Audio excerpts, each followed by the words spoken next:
This is CGTN, China Global Television Network.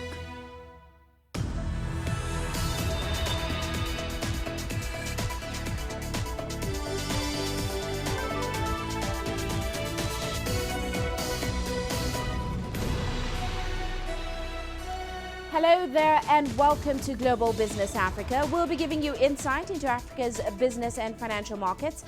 I'm Uche Okoronkwo coming to you from Kenya's capital, Nairobi. Let's start with a look at the markets. Now, world shares fell today. They were led by the biggest decline in Chinese stocks in more than 8 months. That's as concern grows over the spread of a deadly virus in China. Now, most stocks in emerging markets were down today as risk appetite took a backseat. South Africa's JSE followed suit with the all-share index falling over 1% on the day. Mining firm Anglo American Platinum lost about 1.35%, after it revealed that Eskom-related blackouts during 2019 cost the firm more than 700 million rand in lost production.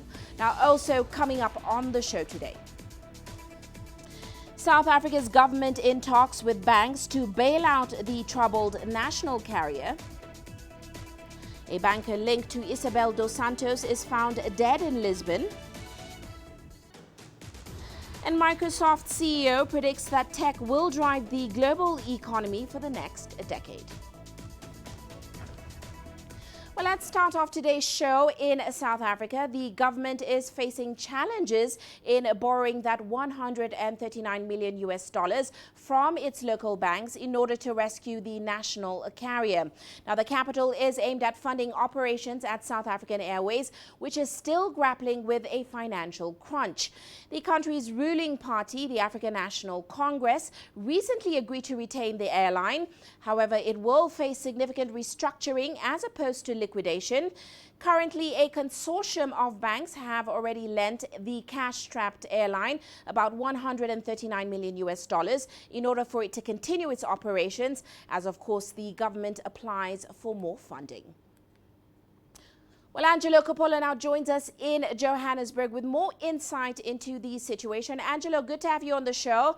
Now, what do we know so far about this new turnaround plan, and will it still require the government to fund the airline?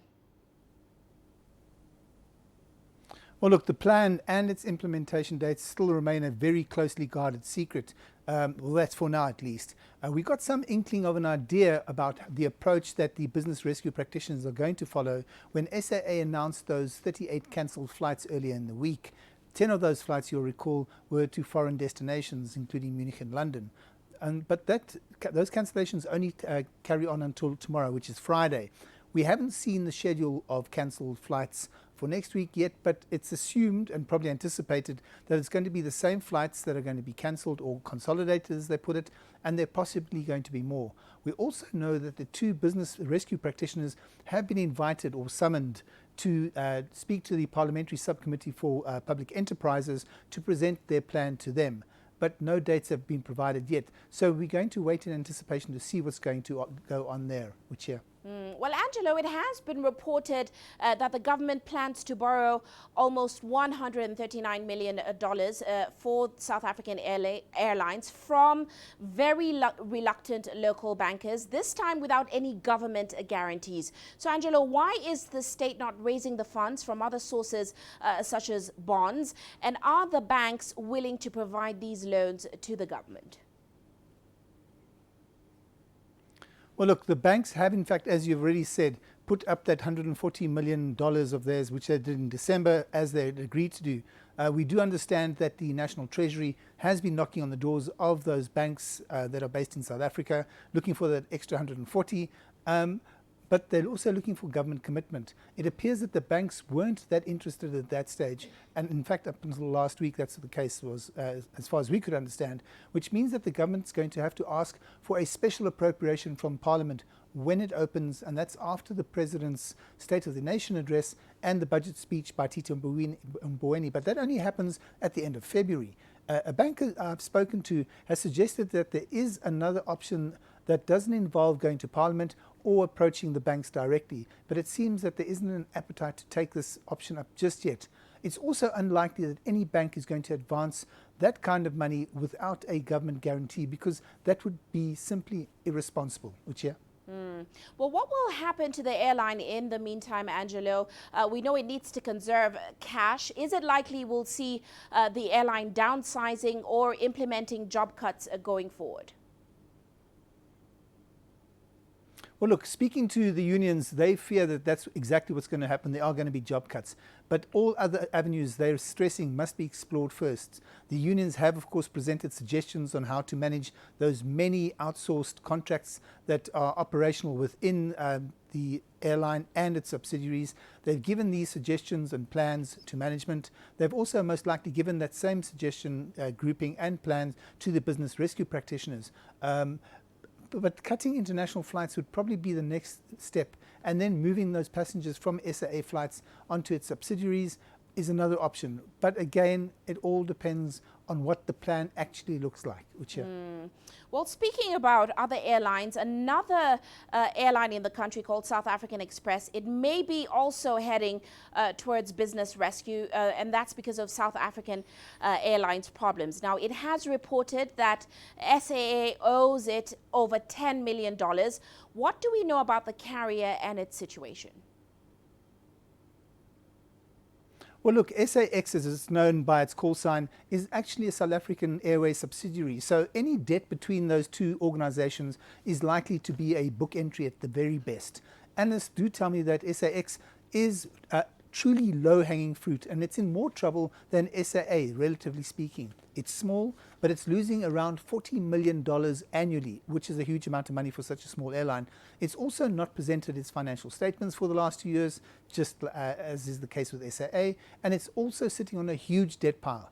And it's not under business rescue just yet. And that's quite interesting as on its own. And then over the weekend, we heard that one of its ex-suppliers is trying to get SAX liquidated due to an outstanding debt of around 7 million rand. SAX says that this supplier is in fact under investigation for so-called irregular contracting. So we will most likely see this fight go to court. It's going to get ugly, and we'll probably get more detail about SA Express, or SAX as it's known. But as it stands right now, we don't really know if SAX is actually part of the SAA restructure or not. Uche? Well, certainly tough times for the aviation sector. Many thanks for your insights, Angelo, as always. That's Angelo Coppola joining us there in Johannesburg. Well, let's move on to Zimbabwe now. The country's central bank has maintained the 35% overnight accommodation rate, but it did review upwards minimum capital reserve requirements for financial institutions in an update issued on Wednesday. Now, the bank left the main lending rate unchanged, saying it was working to stabilize the exchange rate and prices. Here's CGTN's Farai Mwakutuya with the details. Interest rates remain unchanged, a move market watchers believe is aimed at trying to stimulate lending, which remains subdued. If you look at the loan-to-deposit ratio at most banks, it's on average 26% against international best practice of about 70%. So banks haven't been lending anyway. So if they were to adjust the accommodation rates to higher than 35%, still they won't get any takers. Sparse quality borrowers and a tightening operating environment characterized by shrinking volumes have limited productive sector lending to 800 million Zimbabwe dollars against a target of 1 billion. It's because of the color of the money that the banks have. They are sitting on local dollars, and anyone who is doing business is looking to bring in plant and equipment, and all that requires foreign currency. To try and increase the ability of banks to underwrite more transactions and uphold the stability of the sector, minimum capital requirements have been raised to as much as the equivalent of $30 million for Tier 1 institutions. Banks have up to the end of 2020 to meet the new thresholds. I foresee a situation where banks are going to lobby the Reserve Bank to postpone that, because imagine a shareholder putting $30 million in local dollars, of course, equivalent of $30 million, but that will be idle capital. Banks are not lending at the moment, so that capital will be lying idle and will not be used. So I don't think banks will be in a hurry to put in more capital, especially shareholders. The central bank also announced that month-on-month inflation closed the year 2019 on 16.55%. It's projecting annual inflation to drop to 50% by the end of 2020. Estimates put the rate in December 2019 at over 500%. Farangwa Kutuya, CGTN, Harare, Zimbabwe. Now, as chair of the African Union, Egypt has been an active participant at this year's UK-Africa Investment Summit, currently underway in London this week. While CGTN's Yasser Hakim takes us through the economic cooperation agreements which were promoted during the summit. The UK and Africa Summit was an opportunity for new deals to be signed. UK's Actis Fund signed an MOU of £3 billion with Egypt's sovereign fund. Actis would invest in infrastructure, renewable energy and tourism sectors, amongst others. The CDC has also signed a $100 million loan to Egypt's Commercial International Bank, pledging a similar amount to other financial institutions. Egypt's successful economic reforms have attracted the attention of investors. A new investment law, a new companies law and regulations have offered numerous facilities to investors, as well as ease of doing business away from the red tape that has been harmful to companies. The UK-Africa Summit in its third year comes as Britain is adopting the Brexit. Strengthening ties with different countries such as Egypt away from the European Union has become a priority. The UK needs to make up for its exit from the EU by targeting other markets. Africa is a growing and emerging market with huge potential, which the UK wants to tap. Egypt is benefiting from this by trying to lure in the British investments. UK is currently one of the top European investments in Egypt. The UK investments in Egypt are nearly $50 billion. However, they're mainly in the oil and gas sectors. And through the UK-Africa Summit, Cairo is trying to push to diversify these investments into other sectors. Yes, Hakim for CGTN, Cairo.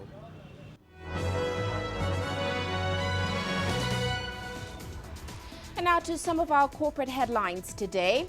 Global commodities trader Trafigura is in advanced talks to buy a 10% stake in oil firm Puma Energy from an Angolan general.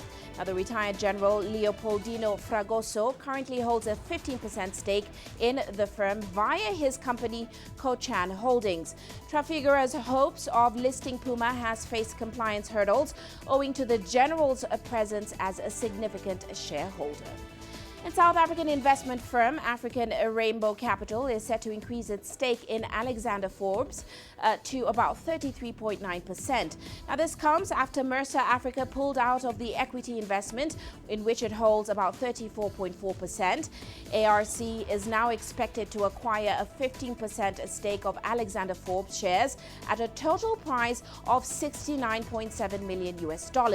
This serves as part of the proposed shareholder reorganization after Mercer's decision to leave. And Airtel has announced a strategic partnership with Western Union to enable its subscribers move money in real time across 14 African nations. The service will offer Western Union's cross-border capability via the Airtel Money Wallet. The service will allow users to send and receive cash using their Airtel Money accounts and also pay bills and merchants. And Tesla's shares have surged 8.1%, surging past the $100 billion market valuation. This makes the automaker the first publicly listed U.S. manufacturer to cross the pricing. Now, the rally in Tesla's shares was bolstered by a rare quarterly profit in October, plans to ramp up production in its China factory as well, and better annual car deliveries. And that's a look at our corporate headlines. Well, we are heading into a short break now, still to come.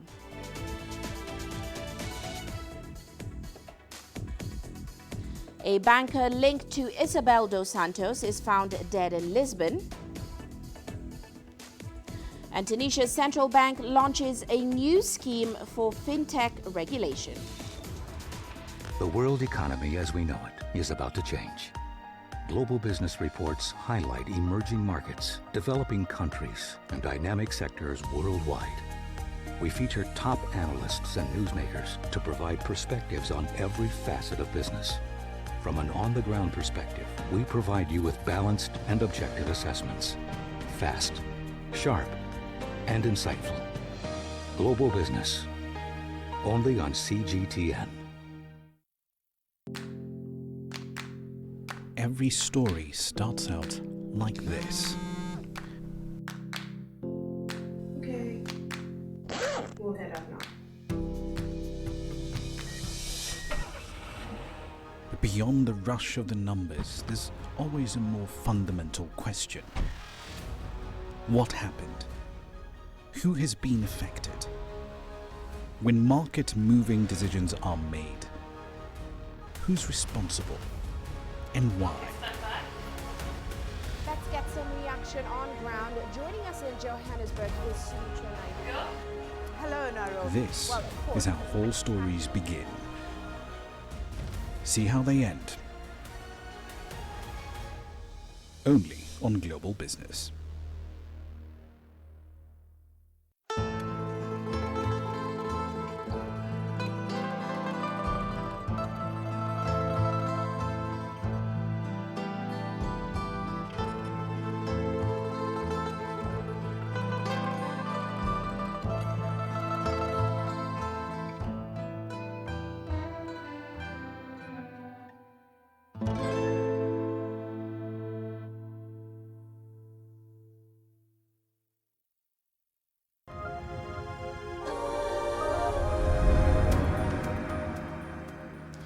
Welcome back. Now, a banker implicated in the embezzlement and money laundering case against Isabel dos Santos has been found dead in Lisbon.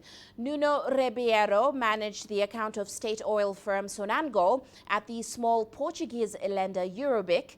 He was one of the 5 people named as suspects in a case targeting Africa's richest woman. Now, the allegations against Isabel dos Santos relate to suspected maladministration and misappropriation of funds during her 18-month term as chair of Sonangol. Documents which have been leaked this week have also exposed numerous schemes used by dos Santos and her husband to obtain state funds during her father's presidency. Now, authorities are now conducting criminal investigations to determine whether the daughter of former Angolan president should be charged with these crimes. And the Central Bank of Tunisia has announced the launch of a new regulatory sandbox. The framework aims to foster the development of innovative solutions. It will explore relevant oversight tools and help fintech startups and other innovators in the North African nation to meet compliance requirements. From Tunis, here's CGTN's Adnan Shaushi.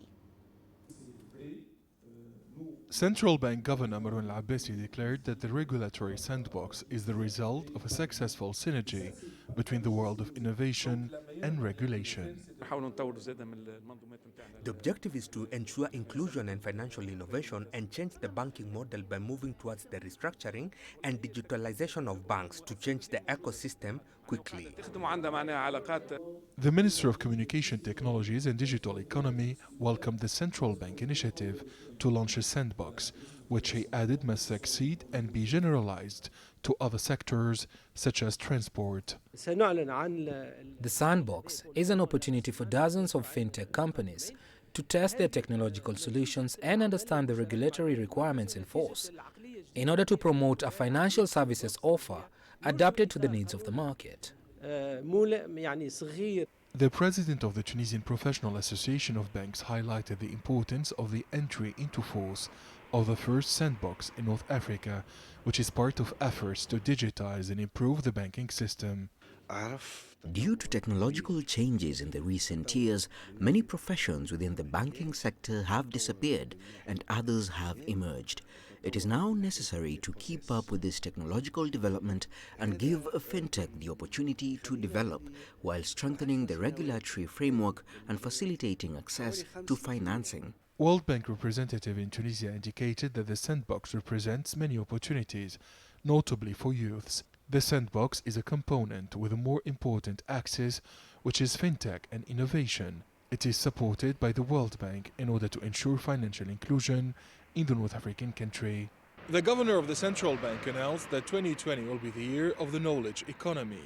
He added that thanks to the sandbox and other similar initiatives, the 200 labeled startups launched by youths will be able to develop their activities in Tunisia. Aden Shawishi, CGTN, Tunis. Well, let's head to Nigeria now. The country is planning to work closely with other countries who share similar socio-economic objectives. Its aim is to increase economic opportunities and healthcare delivery to citizens. Now, under a new deal, Nigeria will provide Economic Group D8 with a facility as well as funding to start a center for health and social protection programs. D8's objective is to improve the position of member states in the global economy, diversify and create new opportunities in trade relations as well. Its member countries include Bangladesh, Egypt, Nigeria, Indonesia, Iran, Malaysia, Pakistan and Turkey. Altogether, they have about 1 billion in terms of population and cover roughly 5% of the world's land area. This shows signs of good things to come when member countries fully commit and support this laudable program. This MOU signals our commitment as a country to align with the good ideals of the organization as we look forward to harnessing its full benefits for the good of our people. Most importantly, the objective of uplifting the standards of our populations needs to be worked on more vigorously in order to attain the right momentum for huge socio-economic growth to occur.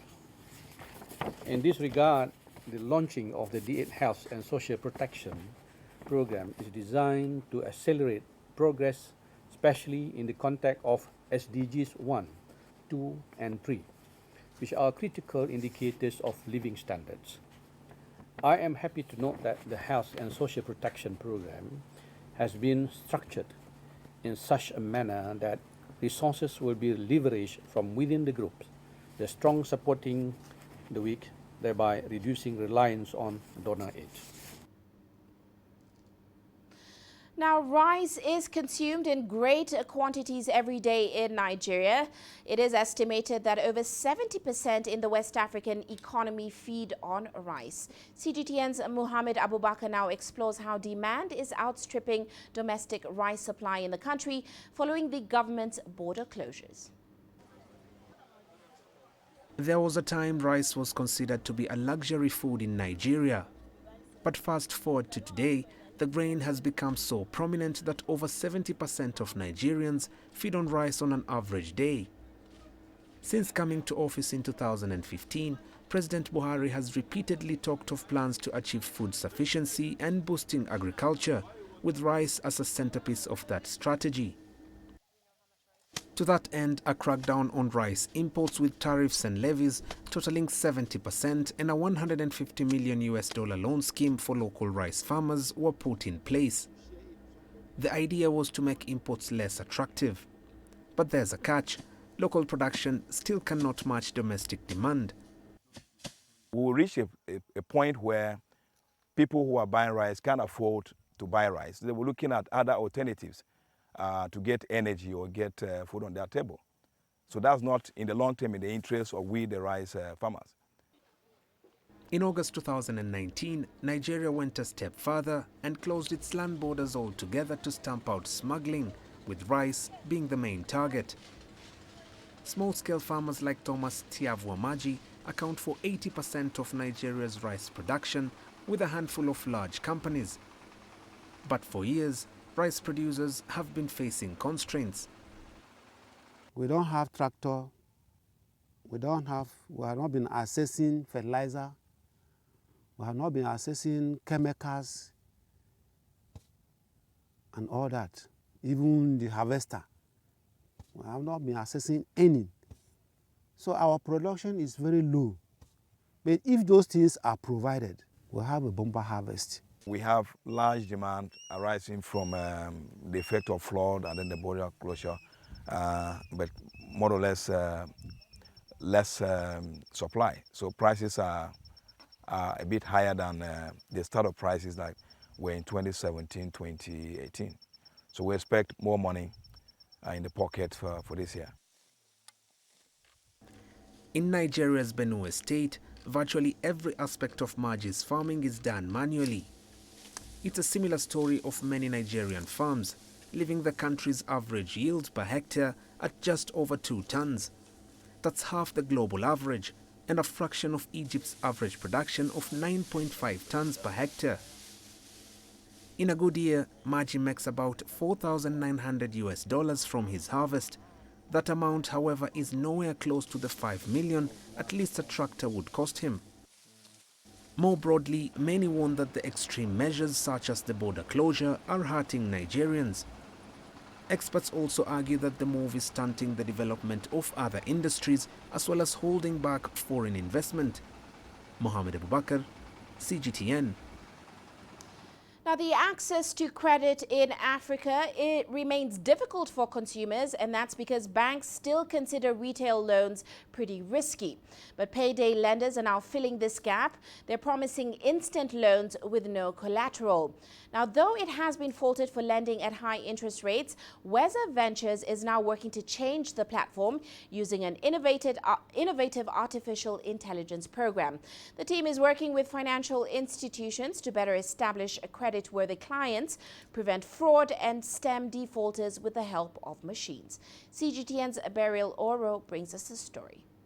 Kenya has been listed as one of the leading African nations in artificial intelligence preparedness. However, East Africa's leading economy, like other African countries, is playing catch-up in the field. The group AI Kenya is working to bridge the existing gap. We train people and educate people on how to use artificial intelligence in their research. AI is the capacity of a computer technology to mimic human intelligence, and this is only possible if the computer has access to sufficient data. In Africa, the major challenge is a lack of a strong data culture. Most companies and institutions don't have a good data collection standard. So as much as they're generating data, they're not collecting it. This is in addition to the urgent need for public sensitization on their rights, even as the AI agenda is advancing. As AI Kenya, what I try to do is to sensitize the public that data privacy and data integrity is something they need to think about from the word go. One of AI Kenya's partners, Weza Ventures, is using client-protected data to help financial institutions optimize assessment of clients who are credit-worthy. So all the data that we use is mobile phone data. So the kind of behavior that you can find on a person's mobile phone data is, let's say, if they are transacting with M-Pesa, what kind of people are they transacting with? Is it people that are on their contact list? Is it someone who only receives money, withdraws, does not have any outgoing M-Pesa transactions? So using that, we're able to create, let's say, the profile of a genuine customer. This is metrics for a specific day, and the total number of, let's say, requests for loans was around 171, and the number that we eventually availed loans to them was around 89. So you usually have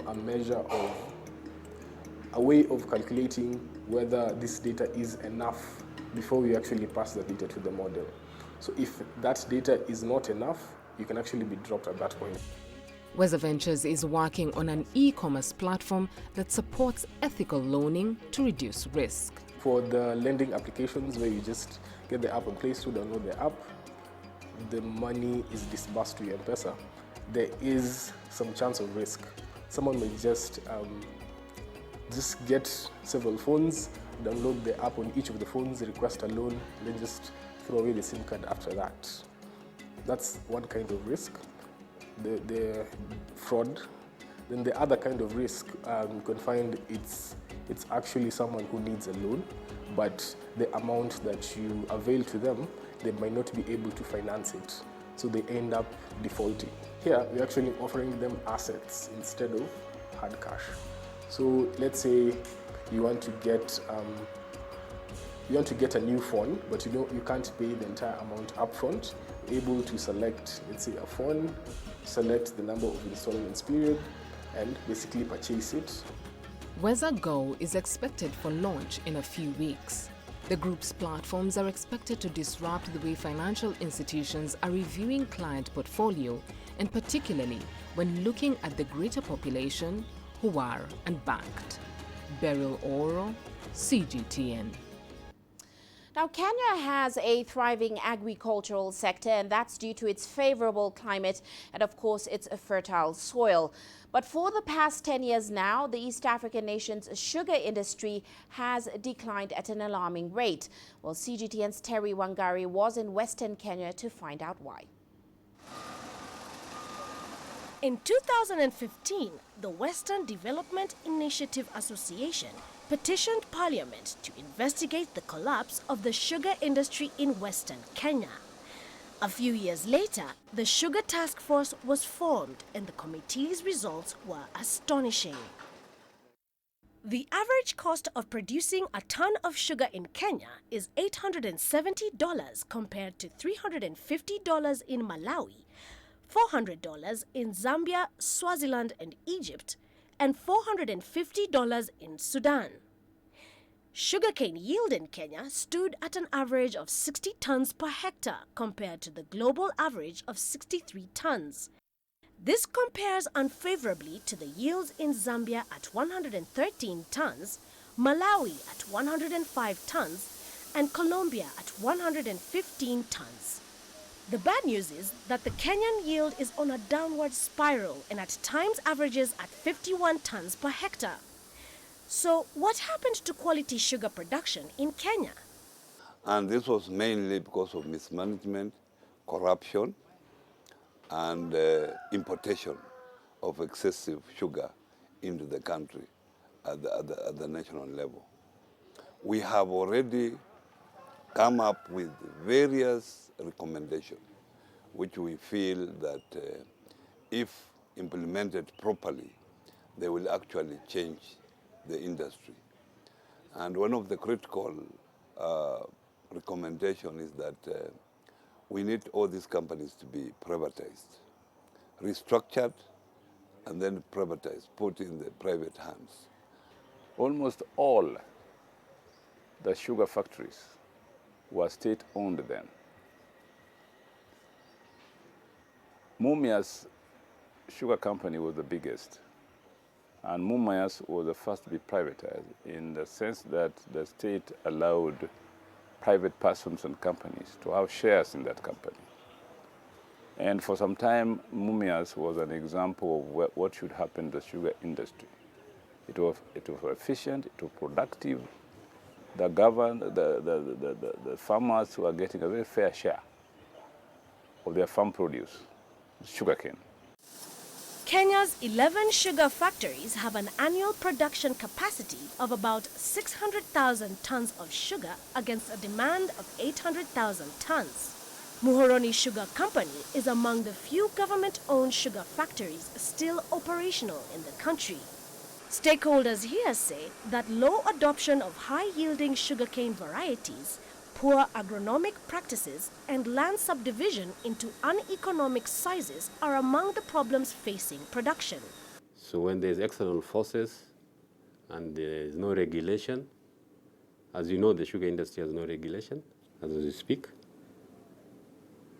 and that is the only industry, sugar industry in the world that doesn't have regulations. And the first casualty definitely is going to be the people who are going by the books. That and a high rate of imported sugar sold at nearly half the price of locally processed sugar. For every dollar spent on this sugar, 50% of it goes back to the local farmer, providing an income and ultimately sustaining the local sugar industry as a whole. But with imported sugar, 50% of that price goes back to the source, leaving local farmers and the industry starved. Sugar prices in Kenya are about twice as expensive as the average international price. It is the consumers, among them the very same farmers, who suffer the most by paying more for sugar than anywhere else. While a kilogram of sugar costs 60 cents in Europe, it costs as much as $2 in Kenya. It is for this reason that Kenya has a problem of contraband sugar. This is Samuel Agango Kagango. He is a small-scale sugarcane farmer in western Kenya. He's among thousands of farmers that are yet to be paid by the government. As it stands, the government owes him $4,000 since 2018, putting him and his family in a tough position.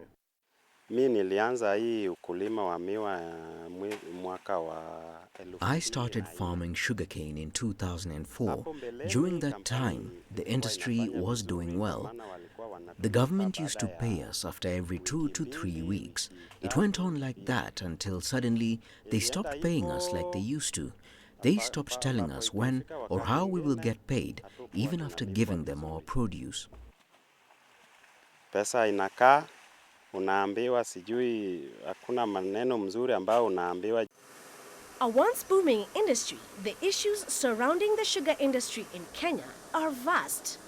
With the signing of the historic African Union Free Trade Agreement, the odds of producing sugarcane in Kenya are simply against the country. There is need to rethink a new path.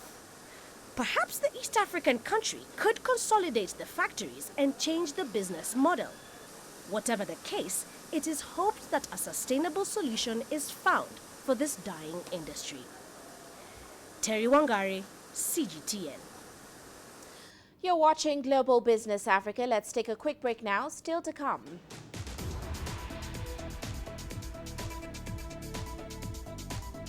Microsoft CEO predicts that tech will drive the global economy for the next decade. And global airlines exercise caution to avoid the spread of coronavirus.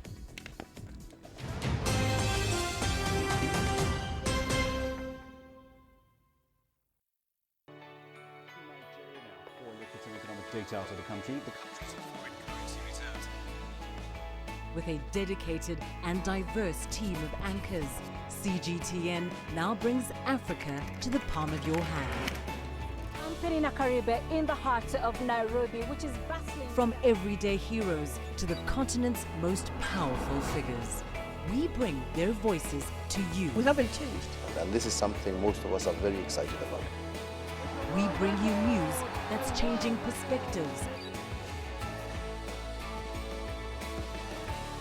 I'm Uche Okoronkwo reporting from Nairobi's city center. News that brings Africa to the world.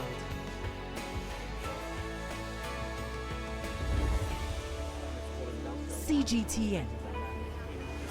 See the difference.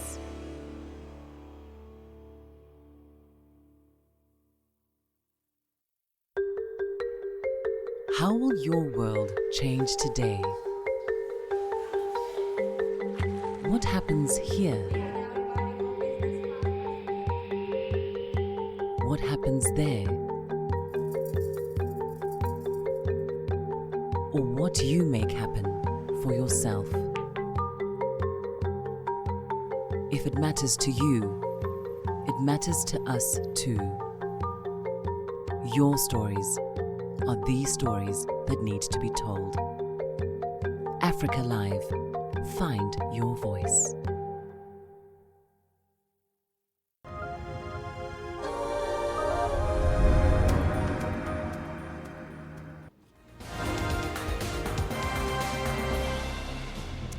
Now here's a quick recap of today's top headlines. In Libya, eastern-based rebel forces say they have reactivated a no-fly zone in the west of the country. The rebel spokesperson says the no-fly zone includes Mitiga International Airport in the capital, Tripoli. He accused the UN-backed government of National Accord of using the airport to transport weapons and terrorists. And experts have gathered at Maritime Safety Forum in Dakar, Senegal. The meeting is aimed at reducing crime along the Gulf of Guinea. Over 80% of global maritime crew kidnappings take place in the Gulf. The forum coincided with the 45th anniversary of Senegal's Navy. Over 300 participants, including senior African Navy officers, are taking part in that summit. And a banker implicated in the embezzlement and money laundering case against Isabel dos Santos has been found dead in Lisbon. Nuno Ribeiro managed the account of state oil firm Sonangol at the small Portuguese lender Eurobic. He was one of the 5 people named as a suspect in a case targeting Africa's richest woman. And that's a recap of today's top headlines.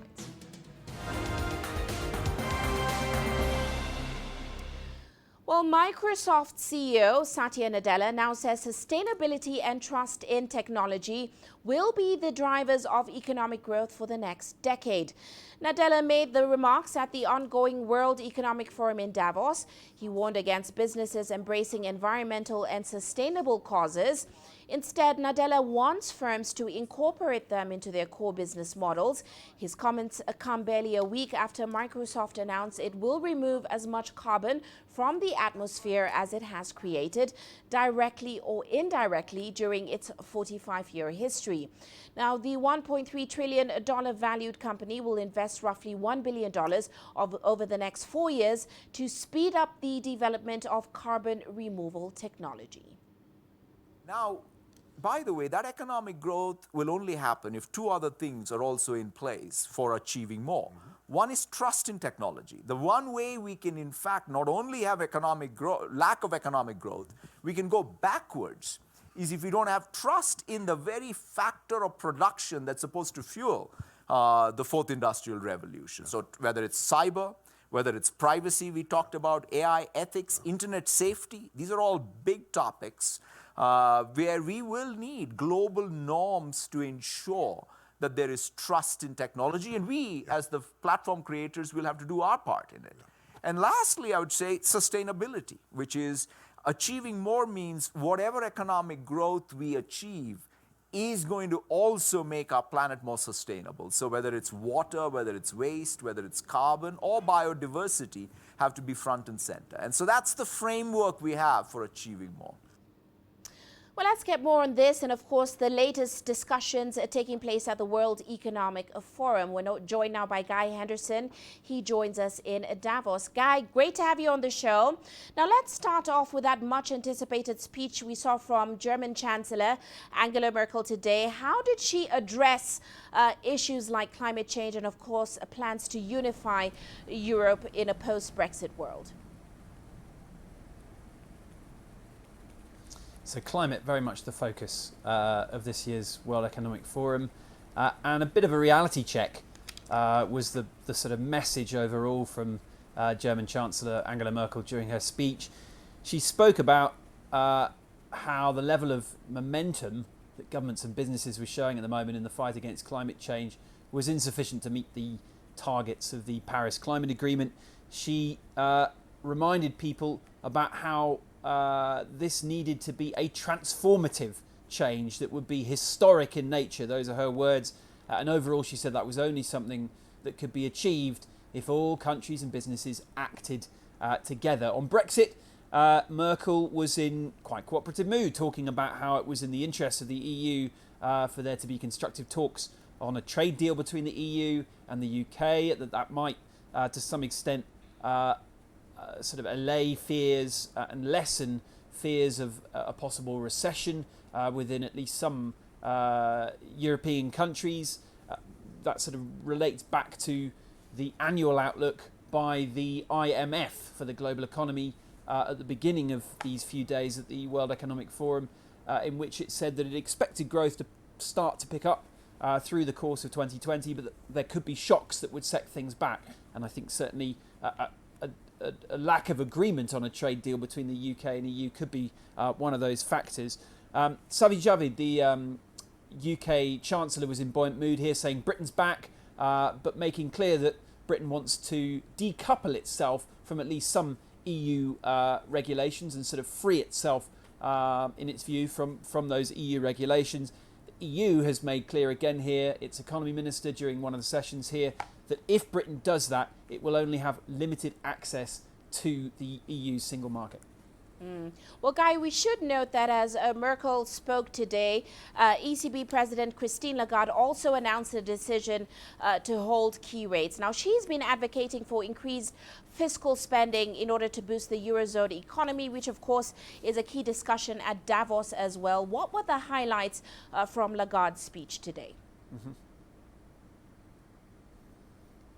Well, basically, the new boss of the ECB announced that the bank would be launching a sort of wholesale review of its policies. It's the first time this has happened since 2003, and Lagarde made clear that all options were on the table, particularly when it comes to reinvigorating historically low levels of inflation in the Eurozone. There has been an accepted truth, which is that inflation will pick up as long as you throw enough money at the problem. That hasn't been happening. And what I think the message is from Christine Lagarde here is that the ECB is now prepared to question its own methods and potentially come up with new methods to try and reinvigorate that inflation. So she talked about the possibility of potentially changing the current target for inflation, which is just under 2%, and maybe even changing the way that inflation is measured. So quite a shake-up at the ECB. Now, shifting focus to global warming, as you mentioned, it is dominating the agenda this year more than ever. We did see some big corporates such as Microsoft and Nestle announcing some climate commitments. What were some of the major announcements that we saw coming out this year? I mean, I think that Microsoft one is a particularly interesting one, isn't it? Because it's not just carbon neutrality, which is sort of the buzzword. That is what the European Union is aiming for by 2050, for its economy to be carbon neutral. That is what the World Economic Forum has been calling on big businesses here to commit to by 2050 as well. But Microsoft is saying we're going to go carbon negative. What it wants to do is essentially extract from the atmosphere all of the carbon that it has ever emitted as a result of its business activities. So quite a commitment there from Microsoft. On the whole, I would say that most of the commitments and the general tone here towards carbon neutrality is still out of sync to some extent, to quite a large extent, with many of the people and protesters and protests that have been happening throughout the last 12 months on the climate issue. We've had Greta Thunberg here talking specifically about divesting from fossil fuels, giving up fossil fuels entirely. And in fact, in the last hour or so, it looks like there's a bit of a spat emerging between Thunberg and the US Treasury Secretary, Steve Mnuchin, who told Thunberg before he left here to go away and study economics before lecturing investors about divesting from fossil fuels. Thunberg has already shot back on Twitter. I've just been reading it before we came on air, saying you don't need a college degree to work out that we are out of time to do something about this. So quite a lot of tension between different viewpoints here, and obviously also between those in Davos and those outside. Quite interesting. Well, not many African leaders, Guy, attended this year's event. We did see Ghana's Nana Akufo-Addo and, of course, Botswana's Masisi amongst a few of the African leaders that did attend. What were some of the discussions about the continent on this year's agenda at WEF? I mean, there were a lot of African delegations here. The Senegalese president was here. The South African delegation was another one we've been in contact with over the last few days. Not necessarily at head of state level, but finance ministers, foreign ministers, central bankers, that kind of thing. But yes, perhaps a slightly lower key year for African countries. I mean, a few of the big talking points here. One is about this African Free Trade Area ratified in 2019. There's a discussion here around, for so many years there's been this talk about, well, Africa's the fastest growing region in the world, it's got the youngest population, but, has that materialized to the extent it could have? Whether 2020, partly as a result of the ratification of this free trade agreement, might start to become a reality. So certainly the message from the African delegations here is now is a good time to invest. And that that many years of talk about all the potential could start to move towards becoming a reality as a result. The other big discussion point here is how to align that growth and how to align the UN's development goals with the climate agenda, because of course, how do you pull so many people out of poverty without increasing their carbon footprint? And there is a move towards making sure that does happen at the climate talks in December in Madrid as well, and very much part of the conversation here in Davos as well. Well, many thanks for that update, Guy. Of course, that's Guy Henderson joining us there in Davos. Well, let's move on now. Airlines and passengers have been alerted against the outbreak of a coronavirus that originated in Wuhan, China. The Civil Administration of China has issued an emergency notice requesting airports to reduce their flights. Hundreds of flights to Wuhan have been cancelled so far. Meanwhile, some overseas passengers are reconsidering traveling to China. A South Korean travel agency has confirmed that cancellations of trips to China increased about 20% this week compared with the same period last year. However, Philippine Airlines, Garuda Indonesia and Japan Airlines say there's been no slowdown in bookings to and from China yet. Well, on that note, let's take a look at how commodity prices performed today. Of course, those virus fears are impacting commodities. Brent crude prices fell over 2% today on concern that the spread of the virus could lower fuel demand if it stunts economic growth, just like SARS did 2 decades ago. Analysts are estimating a price shock of up to $5 a barrel if the crisis develops into an epidemic. Now, concerns over the virus is providing a floor under gold prices, though they did fall today as cautious investors awaited a policy decision from the ECB. Well, let's head into a quick break, still coming up.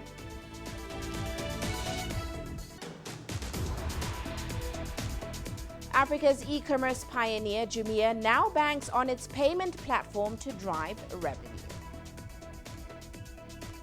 You don't find the stories of North Africa by sitting on the sidelines.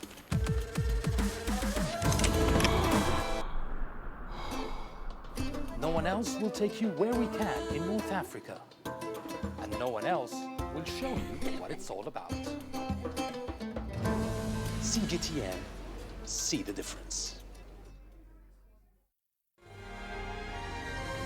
The greatest journeys, the greatest sights, the greatest adventures. Here in Qanater, this weir allows the locals to walk on water. We're far more than just TV news. We're your passport to the wonders of Africa. To bring you stories of struggle, survival and hope.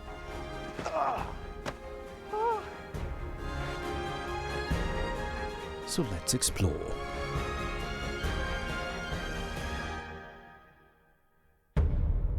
CGTN, see the difference.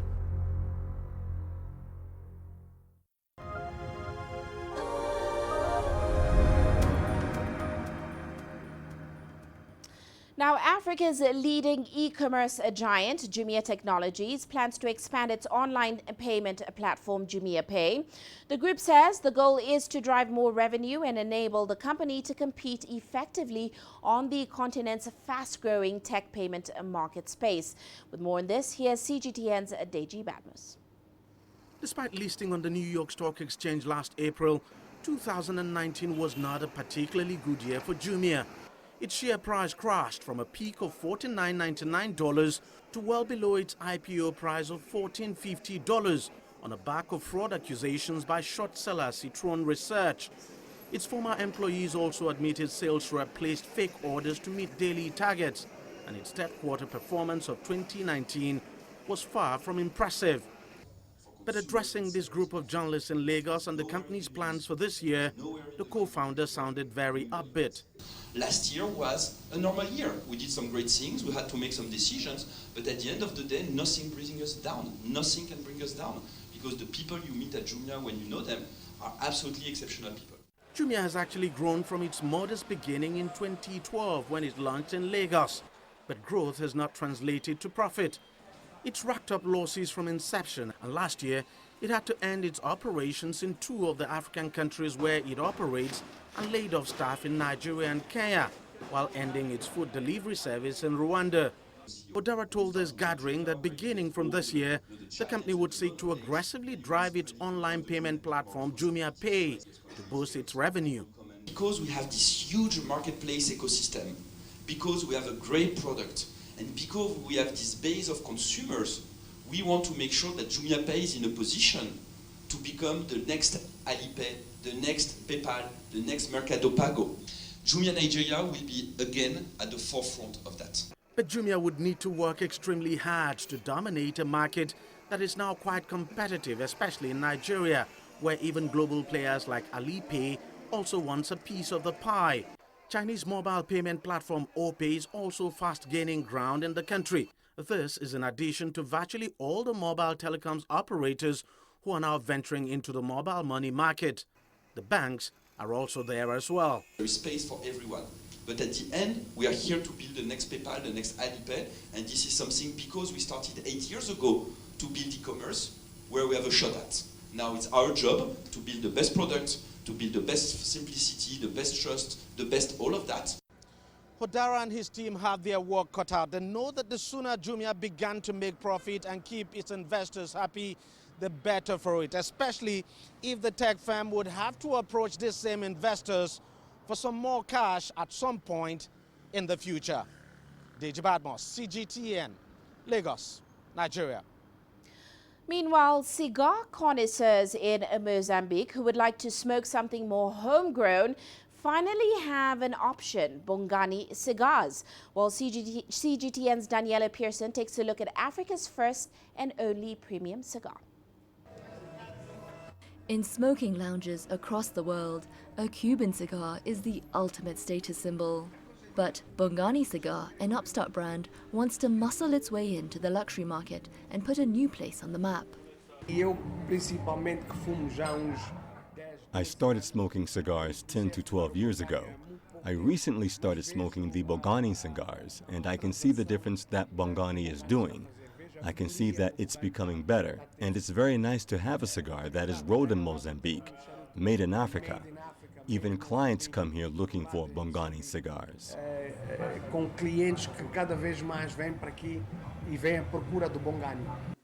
Anthony Padilla Perez is from the Dominican Republic, an island in the Caribbean.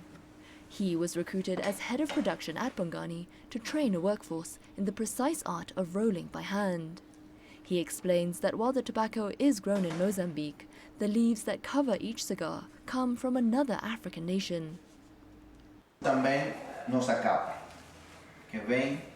What we have here is a cigar cover that comes from Cameroon, and it's called the Cameroon cover. It is used all over the world on most of the famous cigars in the world, and we are talking about Gran Reserva Arturo Fuente. As a newcomer that sold its first cigar in 2016, Bongani can't boast of 30-year aged tobacco like some of its well-established rivals. Bongani cigars are priced around 10% less than the equivalent Cuban. Standard smoke sells for around $13. This makes it easy for the brand to appeal to those looking for an African terroir. This French term means the taste imparted to wine by the environment in which it is produced. Setup costs are not that big. What is harder is putting everything together, is training the people, keeping them focused, bringing your raw material, making sure it arrives on time, shipping your products. This is the hard bit. CEO Kamal Mukeba says his cigars appeal to a growing, aspirational African middle class keen to show off. Bongani sells in South Africa, Kenya, and of course, Mozambique. I would say Bongani cigars will be great on the African continent, being homegrown and a home cigar, if you want to call it that.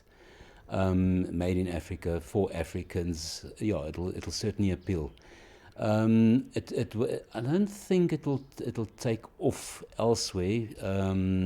For the simple reason, it's not really up to the Cuban cigar standard, and also the Nicaraguan, Dominican, as well as Honduran cigars. But yes, it's not a bad cigar nonetheless. The cigar maker is currently focused on the African market. Bongani, which means be grateful in Zulu, produces nearly 10,000 cigars a month. It's a small number compared to the big producers, but the company is hoping to launch in Nigeria and eventually in the UK, targeting African professionals working abroad. Daniela Pearson, CGTN. Well, that's it for this edition of Global Business Africa. Remember, you can send your feedback to the contacts on your screen. You can also follow us on our various digital media platforms. From me, Uche Okoronkwo, and the rest of the team, thanks for watching.